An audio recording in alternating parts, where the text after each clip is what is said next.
இல்ல அது சும்மா நம்ம பண்றது சும்மா நார்மலா வந்துட்டு.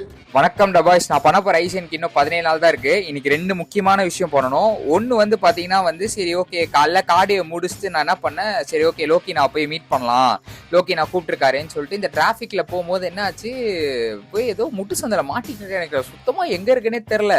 அதுக்கப்புறம் அவங்க ஜிம்மை கண்டுபிடிச்சிட்டு அப்புறம் அண்ணா வண்டியை பார்த்தேன். வண்டியை பார்த்ததுக்கு அப்புறம் தான் ஓகே இங்கதான் இருக்காரு போல அப்படின்னு சொல்லிட்டு மேலே போயிட்டு ஒரு போசிங் செஷன் போட்டோம். போசிங் போடும் போது அவர் என்கிட்ட என்ன சொன்னா, கொஞ்சம் எஃபோர்ட்லெஸ்ஸா பண்றடா, இன்னும் நல்லா பண்ணணும், கண்டிஷன் இப்போதைக்கு ஓகே தான், நான் சொல்றத மட்டும் பண்ணு, மீதி எல்லாம் வந்து நம்ம பார்த்துக்கலாம் அப்படின்னு இருக்காரு. பட் எனக்கு கொஞ்சம் லைட்டா இப்போதான் ஆரம்பிச்சிருக்கேன், ரொம்ப ஃபோக்கஸ்டா ஆரம்பிச்சிருக்கேன். பார்ப்போம்.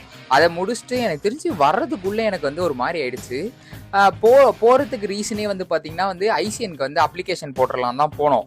வீட்டுக்கு வந்து பார்த்தா எனக்கு ஹைட்டு தெரில. சரி ஓகே ஹைட்டு தெரில, டேப்பும் வீட்டில் இல்லைன்னு சொல்லிட்டு நான் ஜிம் போயிட்டேன். சரி ஜிம் போயிட்டு அதுக்கப்புறம் நைட்டுக்காக நம்ம வந்து அப்ளை பண்ணிக்கலாம் அப்படின்னு சொல்லிட்டு இன்னைக்கு வந்து ஒரு லேட் ஃபோக்கஸ்டு பை இது எல்லாமே போட்டேன். ஸோ அதுக்கப்புறம் கார்டியோ வேற எனக்கு காலைல ஒழுங்காக பண்ணலன்னு சொல்லிட்டு கொஞ்ச நேரம் பண்ணிட்டு வீட்டுக்கு வந்து ஒரு இங்கே 1 மணி ஆயிடுச்சுன்னு நினைக்கிறேன் இது பண்ணும் போதே.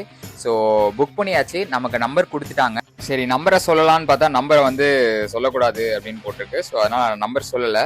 இது வந்து நாளைக்கான வீடியோவில் வரும். ஸோ கொஞ்சம் கொஞ்சமாக போசிங் ட்ரை பண்ணிட்டு இருக்கேன். நாளைக்கு வந்து கொஞ்சம் ஃபுல் வீடியோவும் லைட்டாக போசிங் பற்றி இருக்கும்.